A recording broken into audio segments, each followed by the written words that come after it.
I'm Damon Fairless.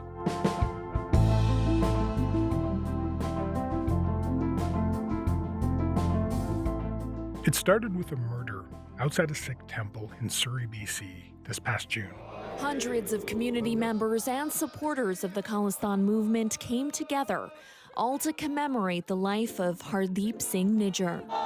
Nijjar was a prominent leader in the Sikh community and an activist with the independence group Sikhs for Justice, which advocates for the establishment of an independent Sikh state of Khalistan in India.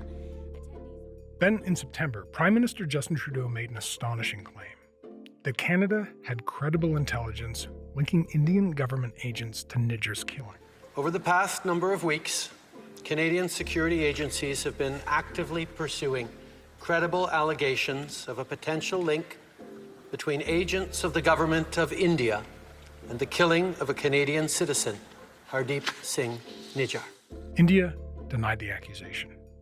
Canada and India expelled one another's diplomats, further straining an already tense relationship. A major development today in Canada's deteriorating relationship with India. As CBC News first reported, a large number of Canadian diplomats have left India over the last couple of days. No Canadian tourists are getting visas since India angrily suspended services after Canada accused the South Asian country of an extrajudicial killing. And then last week, prosecutors in New York unsealed an indictment against an alleged conspirator in a foiled plot to carry out another assassination. This one also tied to the Indian government, also targeting a Sikh activist involved in the movement to create an independent Sikh state in Punjab.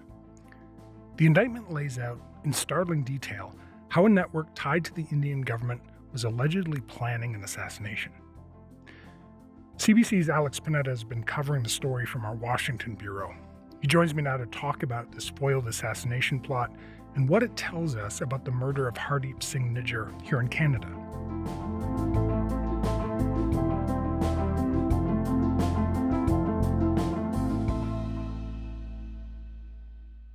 Hey, Alex, welcome back. Good to be here.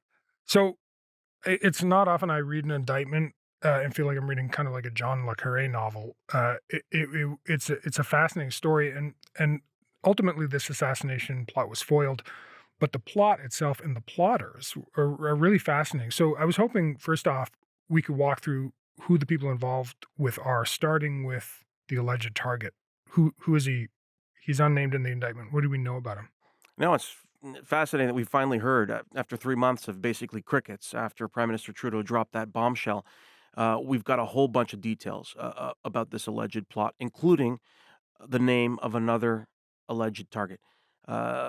His name's Gurpatwant Singh Pannan. He's a Canadian citizen and a U.S. citizen, a lawyer, lives in New York. He is a Sikh activist. According to the Indian government, he is an extremist, a dangerous one, who has made very cryptic and troubling comments about Air India. And if you know the history of Sikh extremism, you'll know the story of Air India. It's been 38 years since the bombing of Air India Flight 182. The plane traveling from Montreal to London exploded off the Irish coast, killing all 329 people on board. 280 of them Canadian. But a new poll from the Angus... So the Indian government's view is he's a dangerous guy. In the view of many others, including his supporters, he is an activist and was targeted for extrajudicial, extraterritorial assassination by the state of India. He wasn't actually named in the indictment, Right. but a Financial Times story from last week includes some details that matches the details of this case in this unsealed indictment. Pannan himself has told us at CBC News that he was the target. So that's, a fairly decent reason to believe that this was the target, this New York resident who's got citizenship in Canada and the U.S. And he's part of the Khalistan movement too, right? I guess to put a finer point on it, right? Exactly, that's right. He's an activist in the view of the Indian government. He's more than an activist, but a dangerous one. He's also friends with Hardeep Nijjar, who was killed in British Columbia, a close associate of his. Okay. So that's the in this indictment, that's the target. Then there's the person who's indicted in this, Nikhil Gupta. What do we know about him? What we know about Nikhil Gupta is that he is allegedly, according to U.S. authorities, a drug dealer, a weapons trafficker as well, and that he faced criminal charges of some sort. It's not specified in the indictment in India, and that he was allegedly told sometime around May of this year, if you arrange the assassination of this guy in New York City will make this criminal charge against you go away in India. We'll make it disappear. You'll never hear about it again. Oh, in addition, we'll give you $100,000. So he's the broker. He's essentially the broker. There's also the guy who orders the hit, and he in the indictments referred to as CC1, which I think stands for co-conspirator 1. He's an unnamed Indian senior field officer. What do we know about co-conspirator 1? Yeah, we don't know a whole lot other than the fact that he's the most interesting person in this entire case because he's, according to U.S. authorities, an employee of the Indian government. We don't know what exactly he does, but there are a couple of clues. He's described as having held different roles in the government of India, Okay. including intelligence, security management, and that he's worked at some point for India's Central Reserve Police Force. We are told that he provided Gupta with the target's home address, the target's phone numbers, details of his daily routine, and that he allegedly met with Gupta. They spoke repeatedly, but they apparently also met in New Delhi. So it's probably hard to look into the shadows on this one, but we don't have any sense of why co-conspirator 1 ordered the hit or who his superiors were, do we? Well, we know the Indian government under Narendra Modi's spoken for years about taking a more aggressive and violent approach to eliminating what they view as Sikh extremists. And, what we're seeing in this case is definitely consistent with that. Even Gupta himself, this alleged drug dealer, speaks with glee and saying, I wish I could be participating myself in doing this. I'd love to kill these guys with my own hands. So, yeah, what we see here are members of the Hindu majority talking about eliminating Sikh separatists.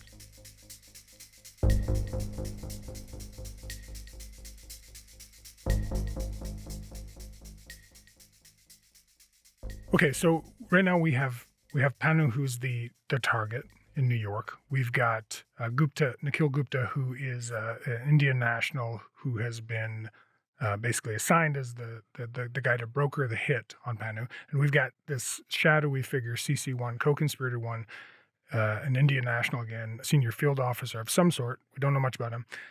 There's a couple other characters here too. So just briefly, let's go into them. There's someone who's referred to in the indictment as a confidential source. Tell me about that person. Well, this is the person that essentially foils the plot. This confidential source would have been, according to this indictment, a contact of Mr. Gupta's from the criminal underworld. So he allegedly reached out to this source and said, "We need to, arrange this hit in New York City. Can you find me a killer?" And what he doesn't know at the time is that this person allegedly is an informant to the U.S. Drug Enforcement Agency. Right, and that's important because the final character I want to bring in is the person called the UC, the undercover. So the so-called assassin, who is actually a U.S. DEA agent, right? Exactly. So then this middleman allegedly reaches out to a U.S. DEA agent and says, this is what's going on, and basically puts him in touch with Gupta. Allegedly, and you've got then somebody asking an official of the U.S. government to organize a hit on U.S. soil, and then then law enforcement operations kick in, and they're watching everything. So now we've got our players here. We've got our target. We've got Panu. We've got our broker Gupta. We've got CC1, our conspirator in India. We've got a confidential source in the U.S. who is linked to law enforcement in the U.S. And finally, our undercover agent who is posing as an assassin.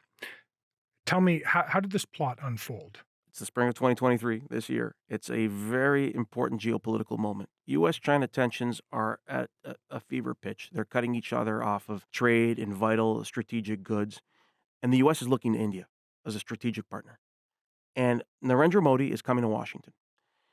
And according to this indictment, at some point, there's an exchange between the different conspirators, and the Indian government employee allegedly tells Gupta, make this happen, make this killing happen as quickly as possible, but not while there's a high-level Indian visit to the United States, which is, he doesn't, it's not spelled out in the indictment, but it's pretty clear they're talking about Modi's visit to Washington. That's right. And then there's a surprise twist, and it involves Canada. Right. Everything changes in June when Hardeep Nijjar is murdered in British Columbia Then all of a sudden, that just completely changes the timeline for this plot, because this idea of waiting till after this high-level political meeting, after Modi's visit to Washington, is redundant. It evaporates, yeah. Exactly. So there's apparently a message from Gupta speaking to this alleged informant for the DEA, his middleman, saying, "Finish him, brother. Finish him. Don't take too much time." And they want it done immediately.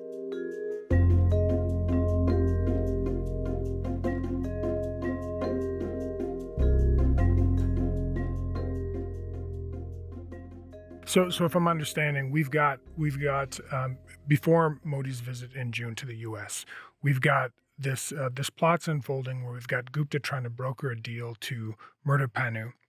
There's an order that comes from the co-conspirator one in India saying, "Hey, let's not have this happen while there's this high-level Indian visit," presumably referring to Modi's visit.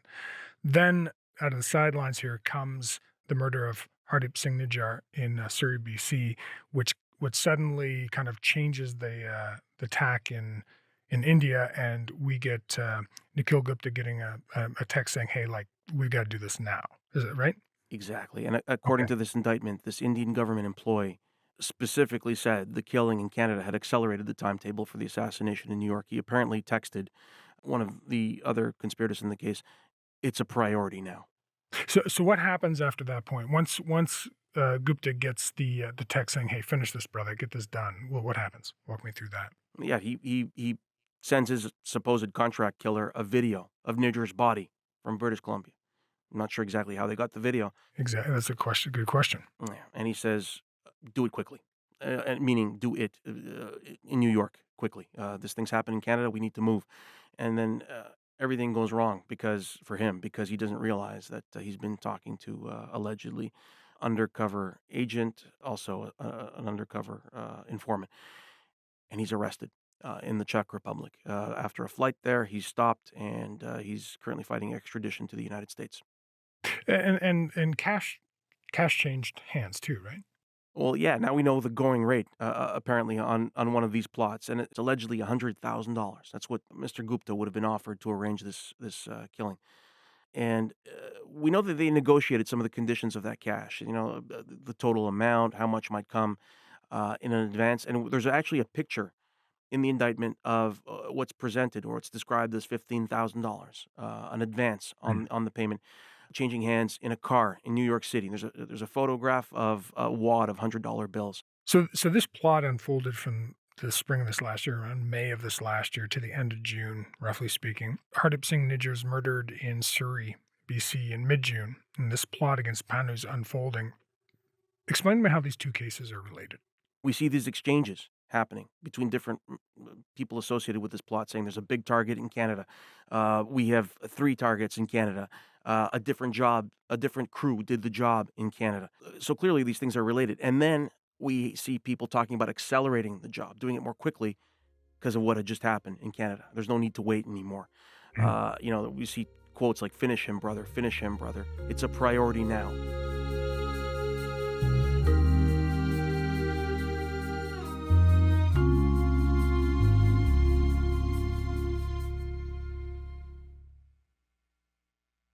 So, Alex, it's been a while since the RCMP opened up its investigation into the Nijjar case. What have we learned over the last little while about where things stand with that case? Frankly, very little. We haven't heard much since September. My colleague Evan Dyer and I have reported that Canada believes it has a wealth of intelligence, signals intelligence, human intelligence, that it's got the conversations of Indian diplomats in the Canadian case. But really, nothing's happened that we can see. I mean, there have been no charges in Canada. We keep hearing that the RCMP might be on the precipice of something, but it doesn't happen. We've heard, that someone else in Canada, Gurmeet Singh Toor, was issued a duty to warn document by the RCMP that he might also have been a target. But really, the speed with which the U.S. proceeded in this prosecution has underscored, to a certain extent, the absence of similar charges in Canada. And Public Safety Minister Dominic LeBlanc commented on this a few days ago and said, I have every confidence in the case of the ongoing murder investigation in British Columbia that the RCMP are doing the rigorous important work that we expect of them, and we're going to let them conclude their investigation with respect to the murder of a Canadian citizen. On a similar note, Canada's Foreign Minister, Melanie Joly, was asked last week about why U.S. authorities managed to prevent a purported assassination. But Canadian authorities were unable to. So first, Katie, of course, I won't comment the work that is being done by our own law enforcement agencies for two reasons. The first one is I respect their independence. We're a rule of law country. And What do we know about that? So what we think we know, it's kind of hard to speculate because this involves sensitive intelligence that's not really being divulged extensively. But based on what we can read in the U.S. indictment, based on what U.S. media are also reporting based on their own sources, what it looks like is U.S. authorities were already watching Nikhil Gupta, that they had a drug case open, and they were using an informant, and it just so happened that this informant was asked to arrange a murder in the middle of it. And according to the New York Times, that the investigation abruptly shifted from a drug case to a targeted, political assassination case. And so it's partly resources, the United States government having all these resources and undercover officers, but also partly luck, if these accounts are accurate.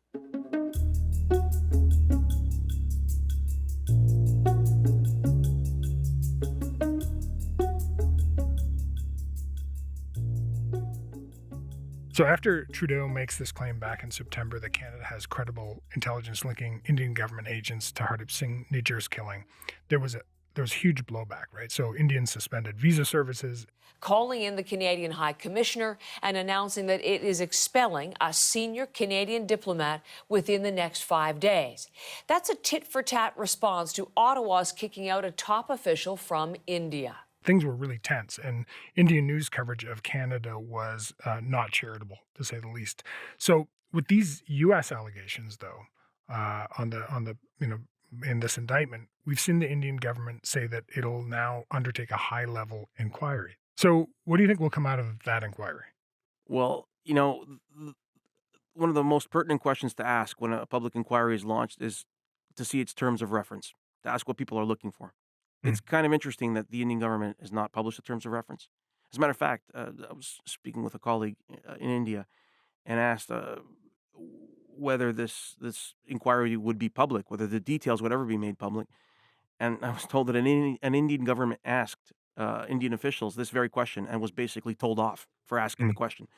So, based on what we've seen so far, the absence of details on what this inquiry is going to entail, no terms of reference, basically journalists getting brushed off when they ask very basic questions about it, allow me to express my skepticism that this is going to look in every corner of the Indian government, right up to the highest levels of the Indian government, to see whether they played a role in this assassination. We would have every right to be skeptical of that based on what we know so far. One of the things that came out after this indictment is Gurpranwat Singh Pannu saying that he felt that indictment, the one we've been talking about, was actually about Modi, the Modi government. As you've pointed out, I mean, you were tweeting not too long ago that Modi had campaigned on the idea of extrajudicial, extraterritorial killings of state enemies. So, yeah, where this goes is anyone's guess, I guess. No, and Narendra Modi in 2014, Indian press reports, contemporaneous ones, talk about him saying we need to go after these people more aggressively, more violently.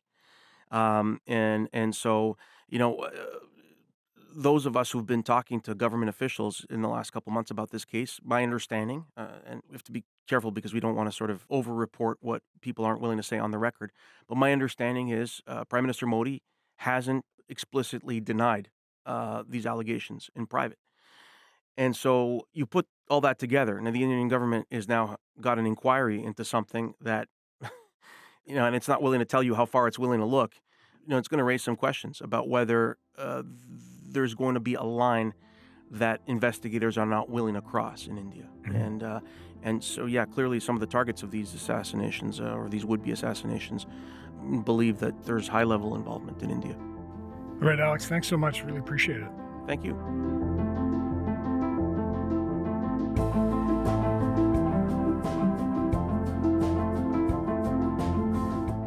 That's it for today. I'm Damon Fairless. Thanks for listening to Front Burner. I'll talk to you tomorrow.